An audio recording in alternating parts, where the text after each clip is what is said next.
All right, we are live. Awesome. Hi. Welcome to the interview. Hi, Keira. You say hi to Mike? No, she's That's too old okay. to shy. Yeah, I get that. How old Yeah. are you, Keira? What was that? How old are you? How old are you? Yeah. 5. You're 5? Wow. Kindergarten next year? This year, right? This year? In September, yeah. September. Yeah, awesome. Exciting. Yeah, a big girl. You are. Are you excited? Yeah. Not really, because I see new kids. You'll see new kids, you'll make new friends, and you'll see some of your preschool friends too. Yeah. My daughter Ryan's going to be in kindergarten next year too. Oh, wow. When did she turn 5? She turned 5 middle of September, so Okay. it was like a couple weeks before the cutoff, and we decided to let her mature a little bit more and hold her till next year. So she went to like a kids that just missed a cutoff type of a kindergarten this year. It was basically a kindergarten, but people that were like a couple weeks off the cutoff, and it was good for her. That's good. So both of them are onto big things this year in that case. Yeah. Change. When did she turn 5? When she turned 5, tell Mike. I'm May 20th. May 25th? Oh, that's right. I do remember your birthday now. My birthday is May 4th. Ooh, May 4th. May. You're And my son turned 9 on May 12th.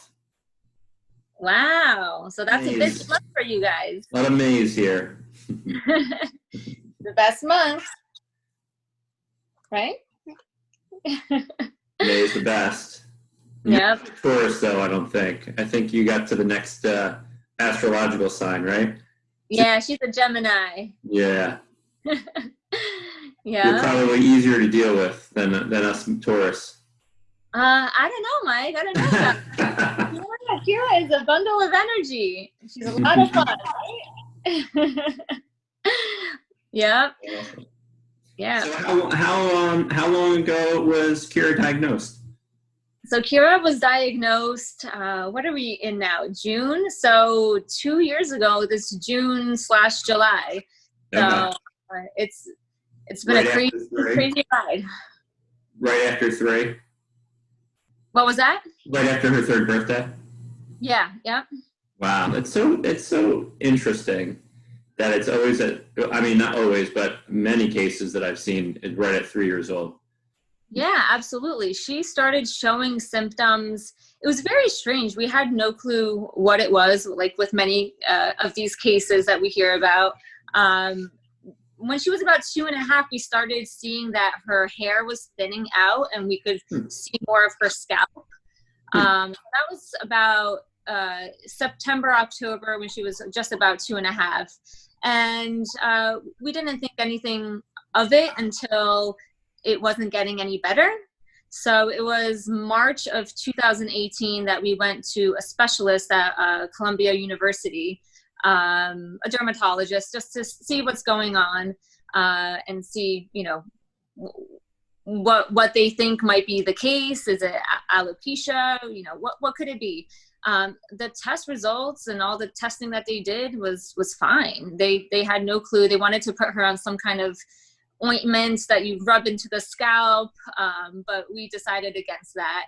And then oddly enough, later that same month, she developed an ear infection. So we went to the pediatrician, got the amoxicillin. It was a 10-day course of that. And right on the 10th day, after her last dose, she woke up totally covered in hives.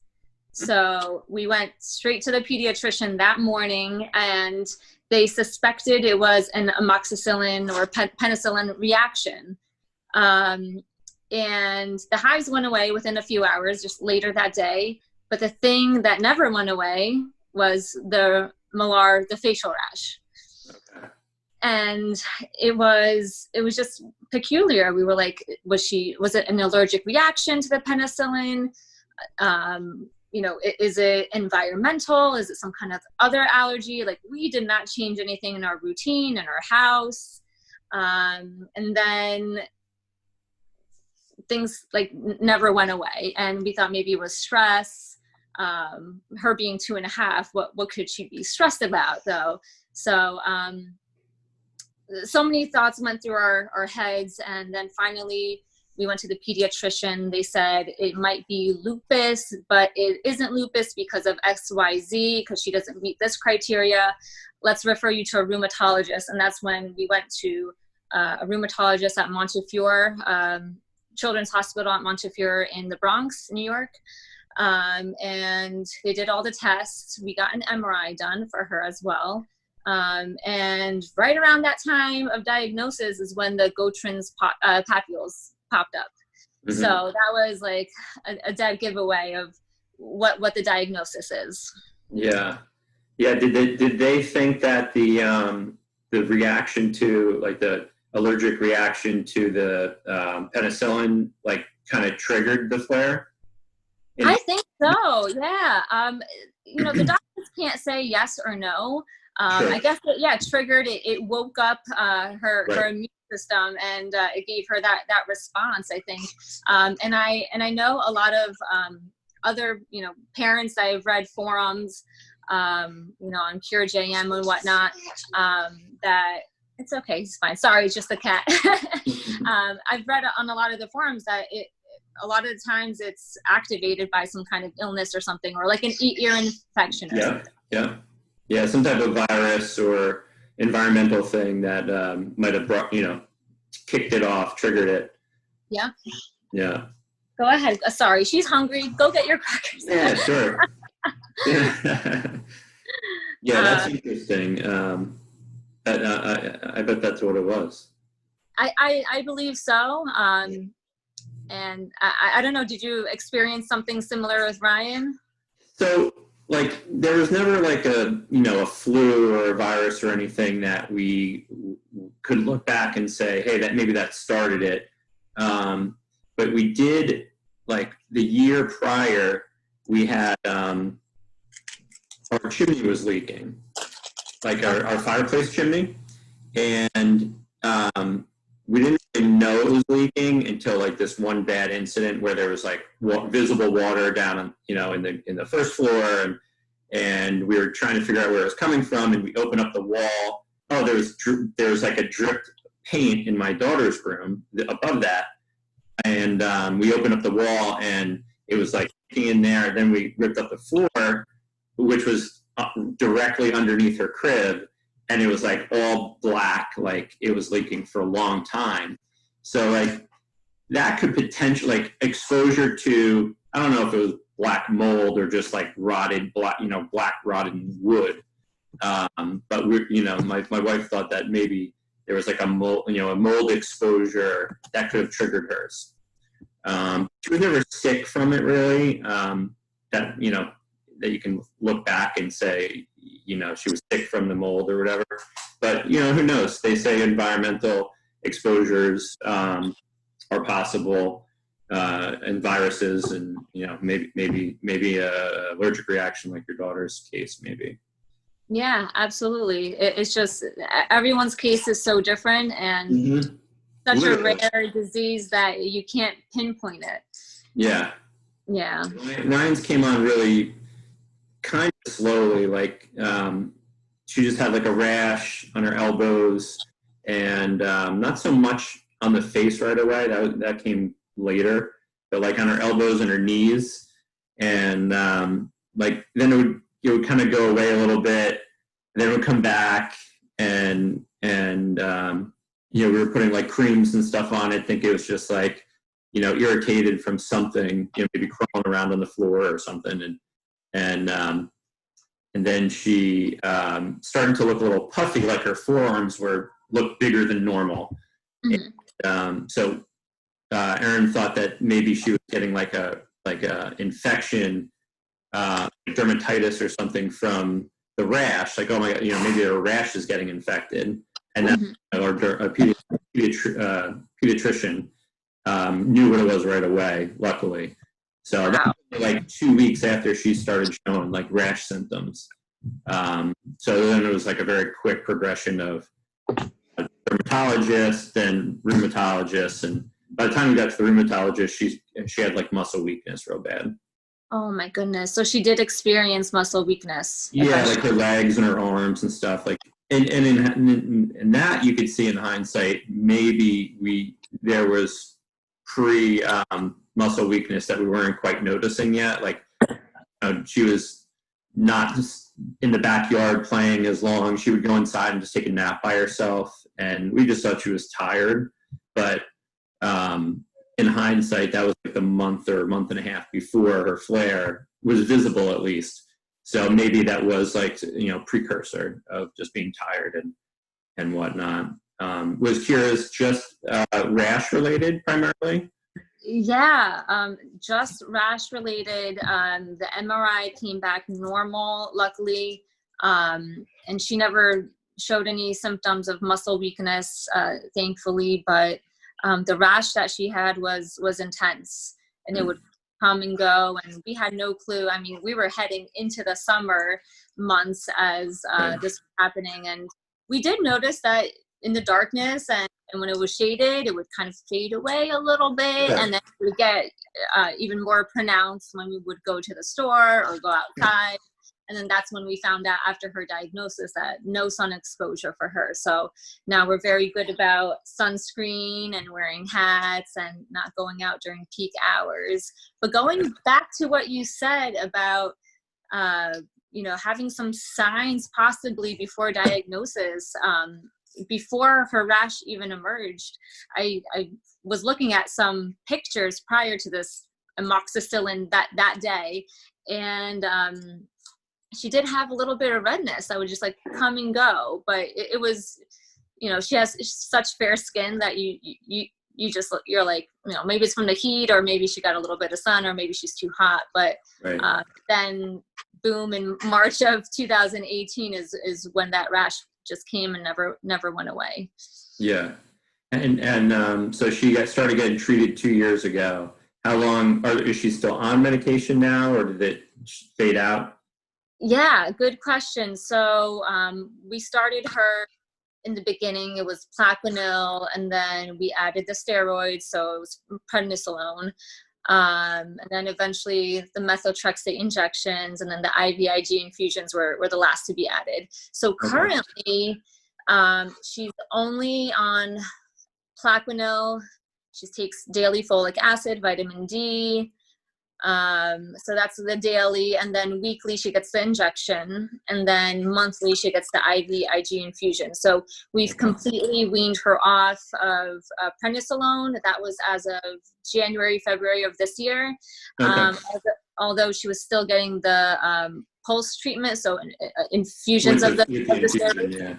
Yeah. So she had her last IVIG about 2 weeks ago, and that was the first time did not get the pulse treatment with it. So she's completely off the steroids now. Awesome. We have our next rheumatologist appointment in a week from tomorrow. So we'll see how that goes and what her results are. Her lab work was all clear last time. I think that was about a month and a half ago. So we're hoping she's on the right path and that everything seems to be working. Her rash is non-existent right now.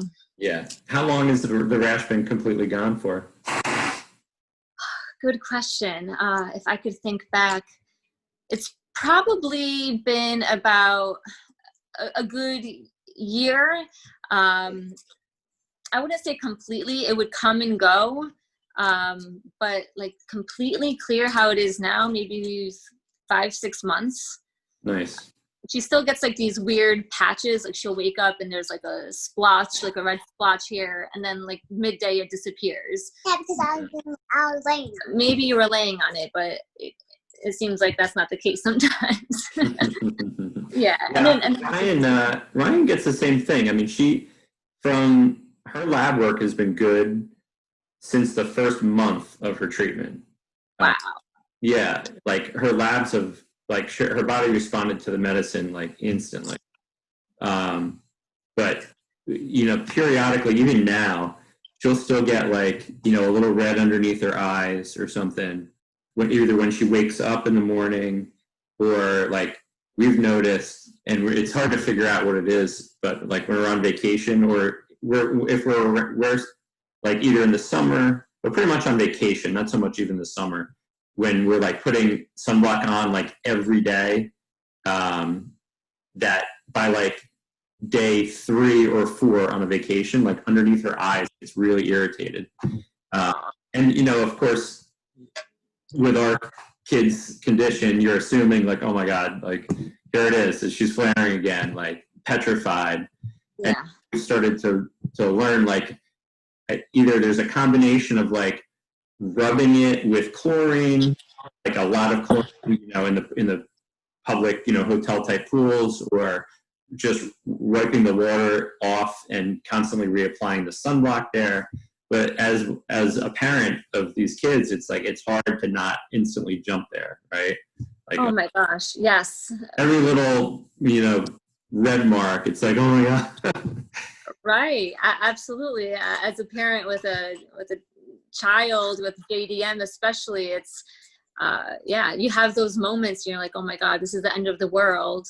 Yeah. I remember having one of those moments a year ago. We were in a park, and she had sunscreen. We were reapplying probably every hour, and it was my niece's, I think, 3rd birthday. So we were in a park, and all of a sudden her whole face turned like red.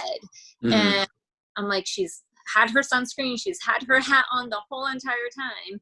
Why did it just appear to be red? And come to find out after having a few of these moments, that the heat would get to her, and her face would just turn completely red. So now we know not to panic, especially if it's a really hot day and she turns red, that we are taking the right precautions. It's just that's her just natural, you know, reaction, I guess, to the heat. Mm-hmm. Yeah, does the heat in general kind of knock her out? No, honestly, she is my little energizer bunny. From the moment she's awake, from the moment she wakes up to the moment she goes to sleep, she's full of energy, just go, go, go nonstop. So, yeah, I don't have moments even in the heat. You know, she loves playing outside. She loves being outside even when it's 80 degrees out and sunny, 80, 90 degrees. We have a playground at her grandparents' house that they just got, and it's shaded in a shaded area. So with everything going on, we can't go out to, you know, parks and whatnot. Right. So they surprised her, and also my niece, who has a birthday this month. It's for the grandkids, so they surprised them with the playground. 3. Yeah. What's 3? What's 3? There's 3 cousins. Three grandkids. Yeah. So it's that's exciting. One that was just born. Yeah. Baby boy or girl? It's a girl. Yeah. What's her Keira's name? the big cousin. What's her name?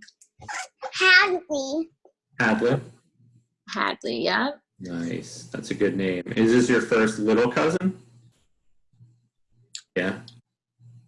2. Oh, they're both younger. Yeah. One will be 4, and the other one was just born a month and a half ago. Yeah. So, what have you and your family been doing during these times? You know, the kids were home.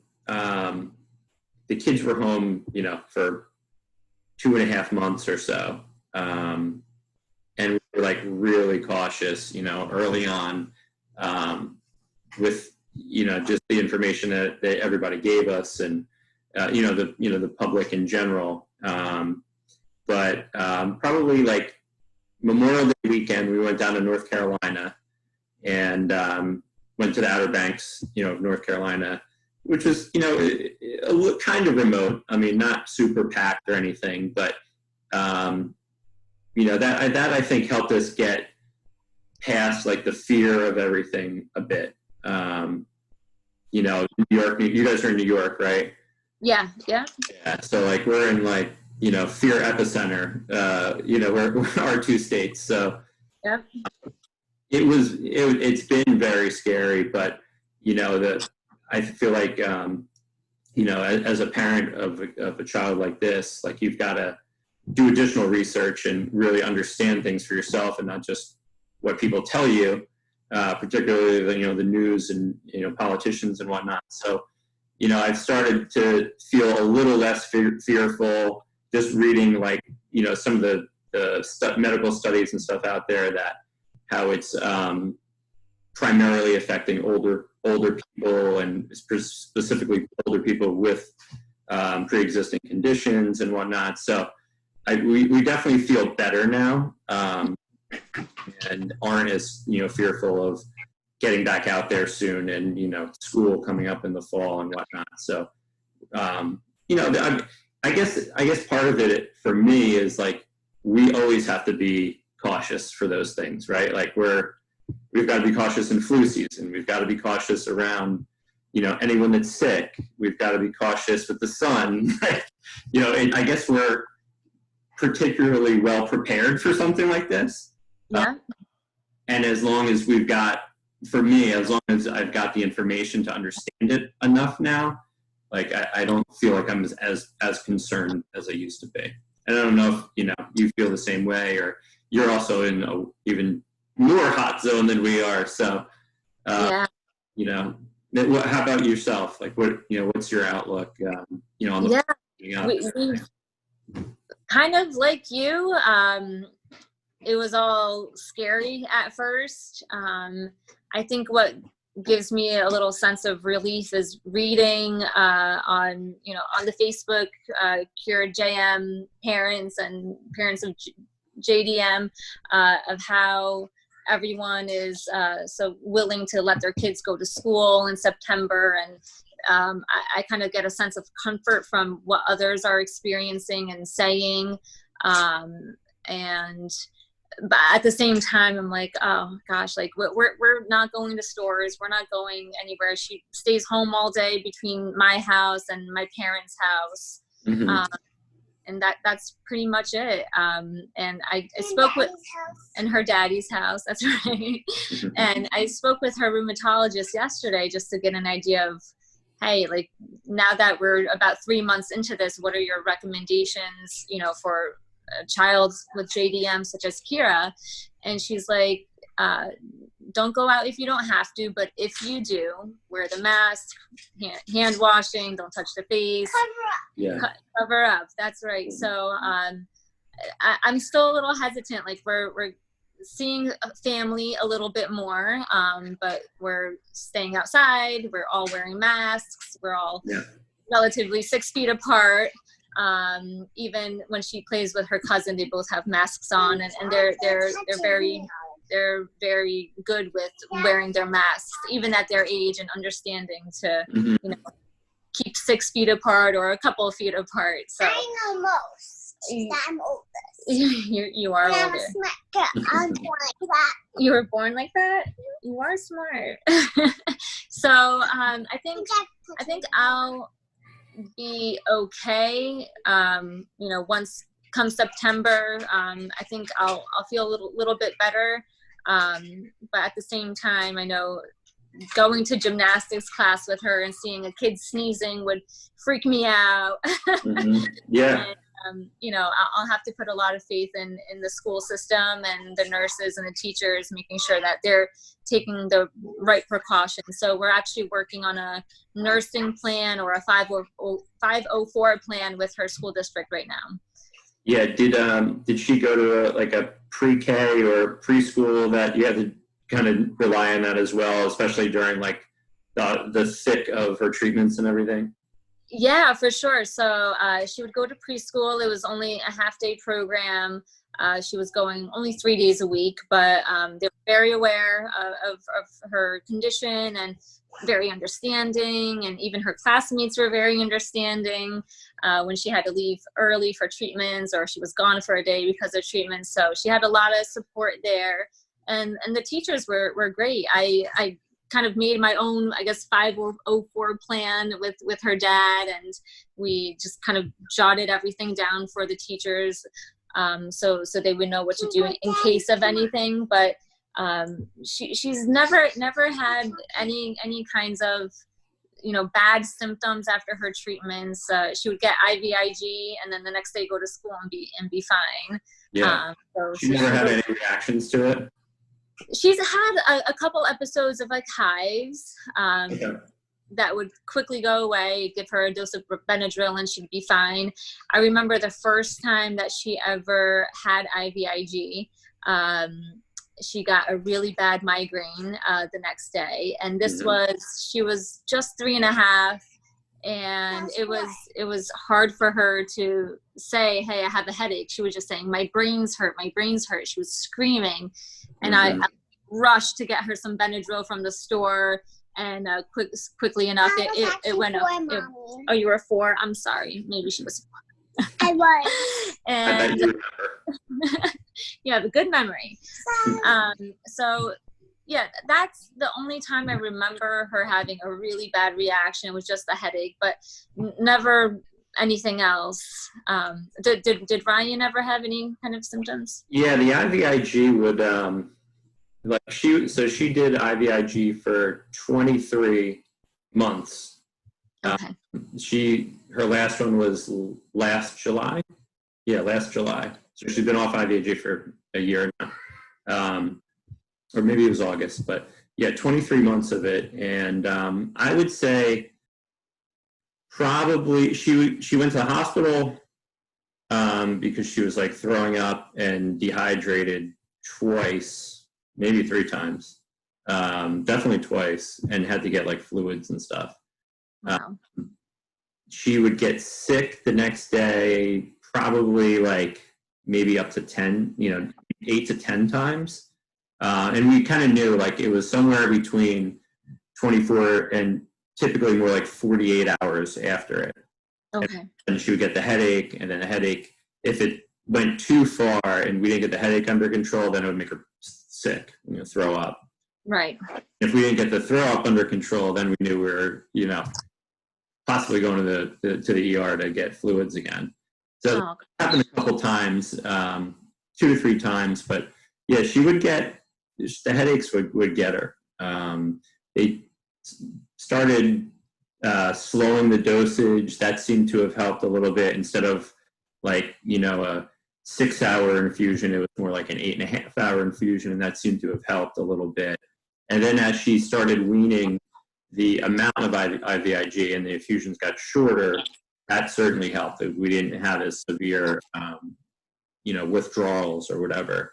And it could have been the, that was the only time after, so she was on prednisone for like 10 months and weaned off the original dosages of prednisone. So the only time in that next that she'd have steroids was at the infusion with the pulse. So it could have been that too. Just this, big dose of steroids supposedly counteract with the IVIG, and that just the 2 of those things in one shot, she would have like 48-hour withdrawal and not feel very well. But other than that, that's pretty much the only thing that she had to deal with. Like her body responded really well. She's only been on the methotrexate since last summer, and her labs are still, good. Her labs were perfect from 30 days after her first treatment, and then they just have slowly been weaning her off each medication, and hopefully, we'll see. Hopefully, not too much further with the methotrexate. She does that once a week, and they've never upped her dosage, even though that she's grown for 2 years and taller and weighs more and stuff. So they that's their way of weaning her off the methotrexate at the moment, not upping her dose given her body mass. So I don't know. We've got in our head, like a year ago, they said she'll have at least a year of methotrexate remaining. So we're hoping maybe September-ish she could be off that. Wow, that's amazing. That's the day that we wait for is, when is it going to be, the day that they're completely off of meds and in remission. Is she considered in remission? Like medical remission, they say. Yeah. medical, assisted remission, I guess you'd consider it. Does Keira still have IVIG? She does, yes. We still do that once a month. Yeah. With the COVID and everything, I almost wish she had IVIG still, because it's like that extra protection. I mean, knock on wood, she's never even got she's hardly ever been sick in the past 3 years, other than her, her JM. Yeah, that's amazing. Well, immune suppression drugs and everything. I mean, even in the past year, she's never really been sick. So that's amazing. Same with Keira. She had an episode of like a stomach virus back in January, but other than that, it's rare that she gets a cold or any other kind of illness. And one time you were itching? Oh, like one time, yes, she was itching. Like itching over here. Yeah. Oh, yeah. She had an itchy face. Yeah. Well, that was probably from the winter when the air was a little bit drier. Sure. Now it's a lot better. 4 years old or something like that. you were. How does she do with the methotrexate shots? You want to tell Mike about your methotrexate shot? How about you tell him? How does it make you feel, and does it make you worry? No, only when I take it first, I like to alcohol swipe my leg. Yeah, alcohol swipe your leg. Yeah. And every single time I switch legs. Okay. Yeah. So she switches which leg from week to week, and she does a great job. She takes a deep breath. She lets me know when she's ready. Sometimes, I take a few minutes. Yeah. So I can be. Yeah, but she's come a long way. Yeah. Well, I'm gonna show my daughter Ryan this video of you talking about that, because she gets very scared, and then afterwards she says, "That didn't even hurt." Yeah. So Keira, what would you tell Ryan? Don't be scared. No. No. Does it hurt? Does the pinch hurt? Does the pinch hurt? No, only a little bit. Yeah. It feels like someone's tickling my leg. Like a tickle in your leg? Yeah, just like a dot, like a poke. A little poke, right? That's it. Mm-hmm. And then it's done and over with? Mm-hmm. Yeah. And you got a whole week. Does Ryan get nervous getting blood taken? Yeah. I mean, those the infusions definitely made her scared of needles. I mean, and I don't know how many times they had a trouble finding a vein or anything for Keira, but we had some rough mornings here and there. Every once in a while there'd be 3-4 pokes, trying to get a vein, particularly when she was real bloated with the steroids, and her veins were thin and her skin was thick, and she was definitely traumatized by that part. But it's weird. She's so interested in the medical fields and medicine, and watches videos of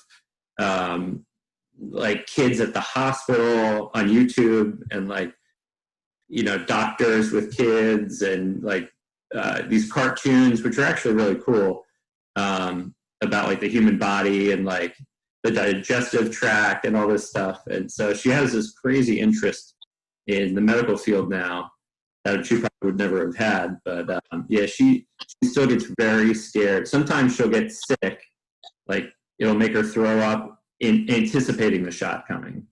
Wow. Yeah, she gets her.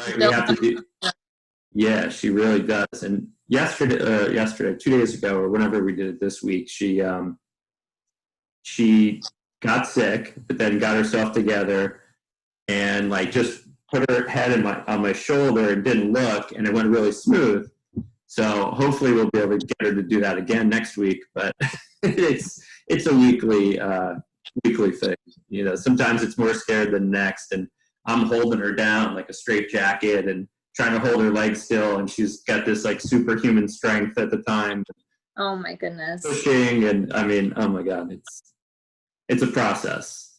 I think every parent Yeah, of a child with JDM can relate to those moments. Yeah. We've been there ourselves, but I remember watching one of your Instagram stories or something you posted about Ryan wanting to be a nurse. So that was really nice to see that although, you know, she's fearful of her own experiences, that she is so interested in it at the same time, and seems like she has a big heart and wants to help. Mm-hmm. Yeah, she always, you know, I think it made her very empathetic towards people, and she's always checking if people are okay. And she, you know, who knows if she would have been like that or as much if she didn't, you know, go through the past 2.5 years or so of treatments. And but yeah, it's interesting. It was actually really cool to talk to that girl Abby in the first interview that we did, and see who actually did go into the medical field, you know, after being treated for years and years.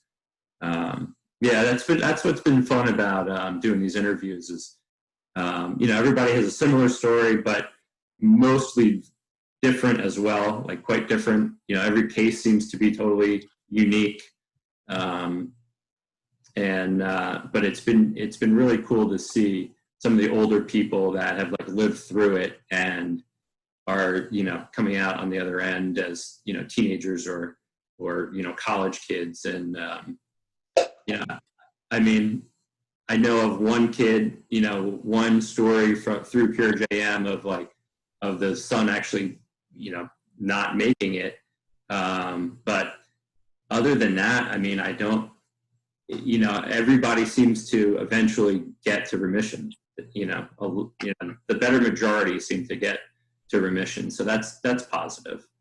That it's not like, you know, just something that they're going to have to fight forever. Yeah, it's been a good learning experience from this whole thing.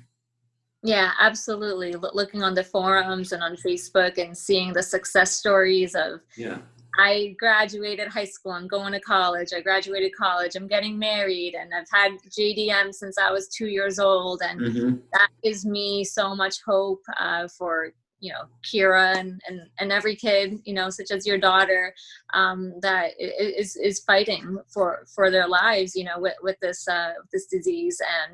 And yeah, it just gives, as a parent, you have so many things that run through your head, you know, especially at diagnosis. It's, what is this? You start reading and you're like, oh my gosh, you know, is this the end of the world for, you know, my child and their health? And but you get through it.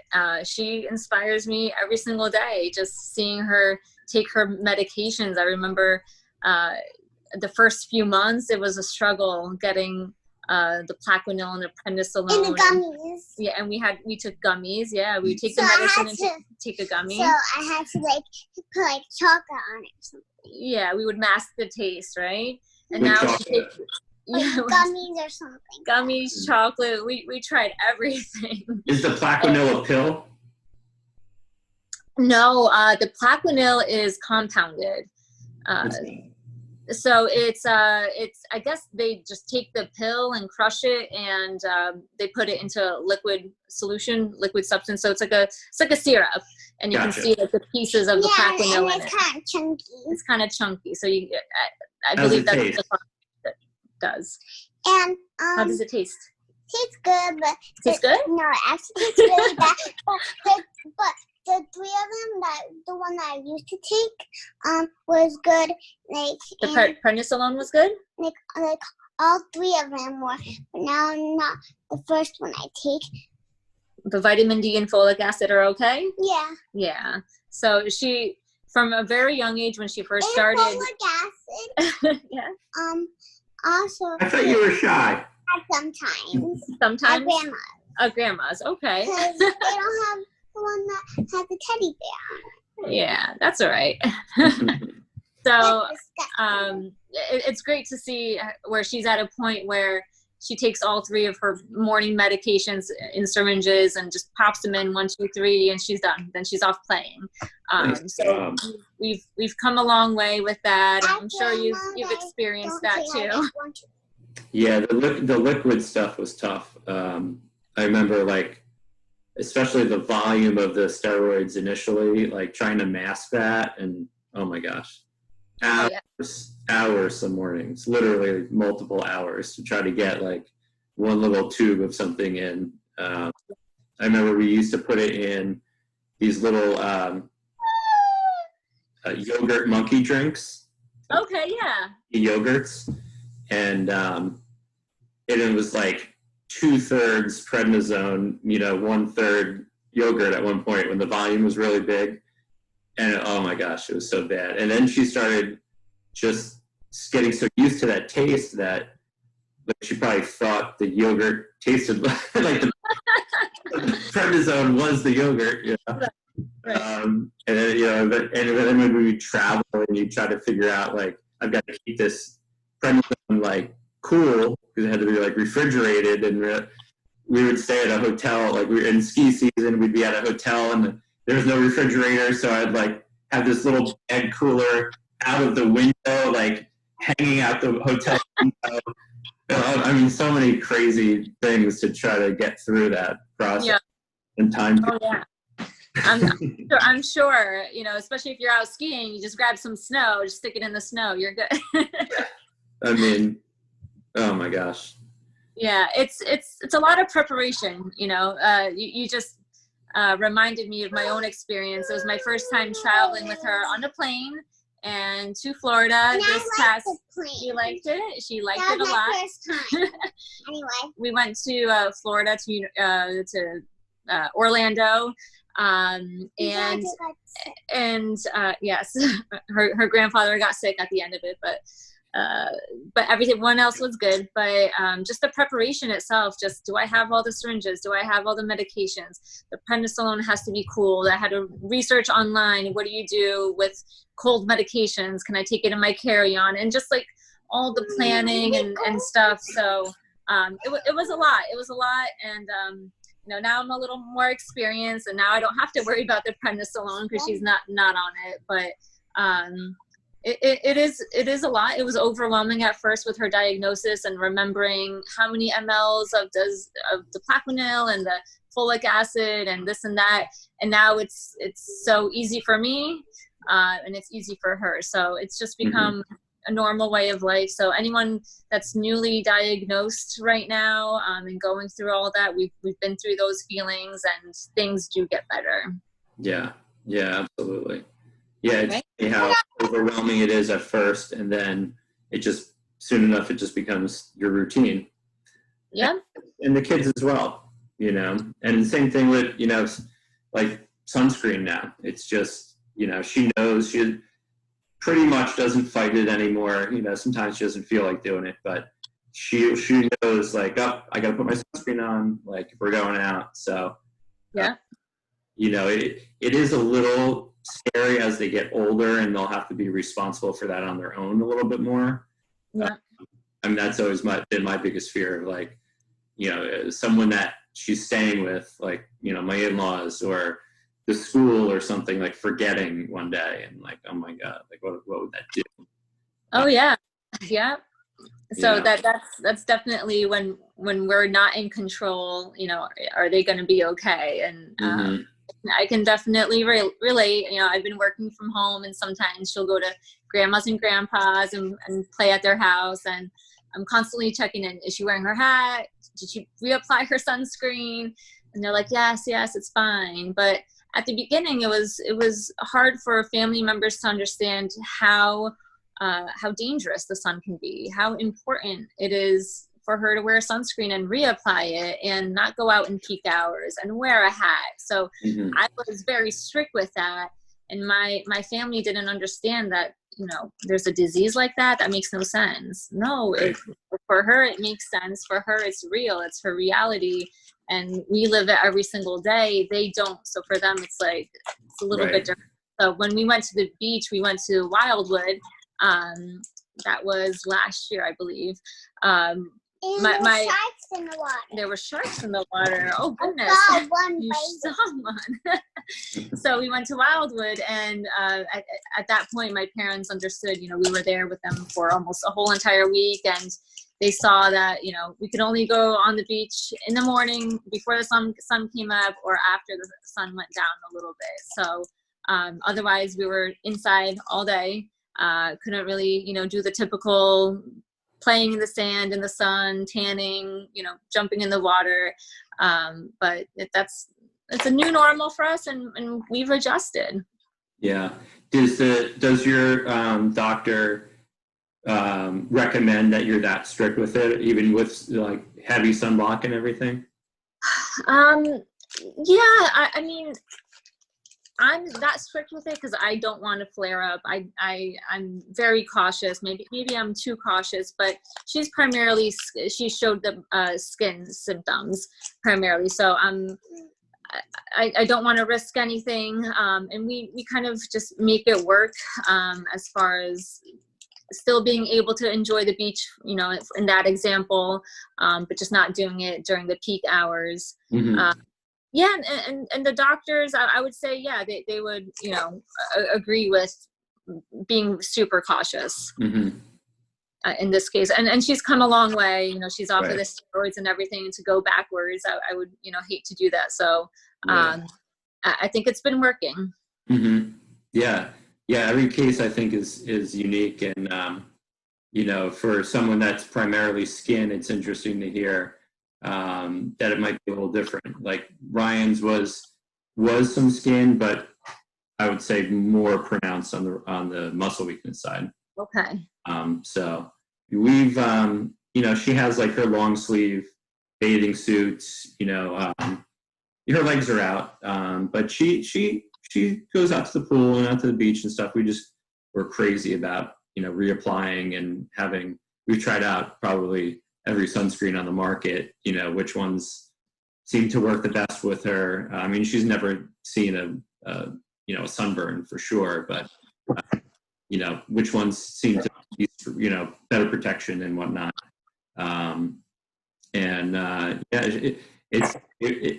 She loves being in the pool and loves the beach and stuff. So, hopefully, actually, she's even lately she's like, can I wear a bikini?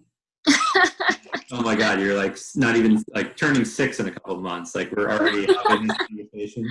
You're already having those discussions. So, she found one that it was a bikini top that came with one of her sunblock bathing suits, and it was like an alternate top part. And we're like, all right, we'll try it. And it's funny, you just gotta. Sometimes you just got to believe that it's going to be okay, and do the best you can with it. Every case, like you said, is unique, and we'll see. And as they get older, they're going to make decisions as well. It's great. Yeah, and that scares me a little bit, but I have a lot of faith in her and her making the right decisions. And on the forums, you hear it all the time. My son or daughter's away in college, and they're not doing X, Y, Z, and how to talk to them about But at that point, I hope she'll be in tune with her body and what's right and wrong for her. So yeah, it's okay, baby. You're fine. Do you guys have any plans for the summer? Not so much. We were supposed to go to Disney in November, and with potential restrictions and everything, and just as big of a melting pot as that is, that's beyond what we're comfortable doing anytime soon. So we canceled that. We changed it to a beach vacation instead. But yeah, she'll be going to a little camp. As of now, at least, they haven't released their restrictions and operations and everything yet fully, but they are allowing camps in New Jersey in beginning of July. Okay. We'll see where that goes. Yeah, nothing else particularly planned. How about you guys? Nothing planned on our end. Even before COVID, we didn't have anything planned. But you know, just maybe a little staycation. We just recently moved into our own place here about 2 months ago in the middle of the chaos. So might just take some time, enjoy our new home, and there's a pool here, but not sure that we'll be using it. It's like a neighborhood pool. Yeah. Yeah, we don't know how safe that might be for Keira, but otherwise just spend some time with family and close friends, and make the best out of the summer before she starts kindergarten. Yeah. Are you guys getting involved with the New York walk team, Walk Strong Across America?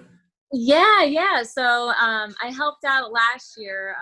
New York, we had ours in Long Island last year.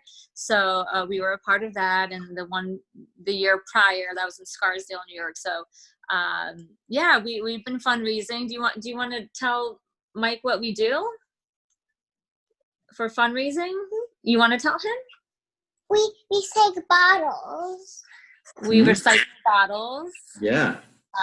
So that's a way that we kind of get community involvement, and our Awesome. friends and family collect bottles, and then probably I think Bring it to us. Yeah, every 2 weeks I go to the bottle deposit here in New York. I don't think they do that in New Jersey. No. So I take all the bottles. I do about 3 or 4 trips sometimes in a weekend, and about 4 weeks ago, in one weekend, I collected about $125. Wow, that's awesome. Yeah, so every 2 weeks that kind of adds up, and I kind of just reached out to just people in the community, just on Facebook in my community. I said, hey, if anyone's recycling bottles, let me know. I'll come pick them up. So now I've been doing that since October. So now I have a few regulars.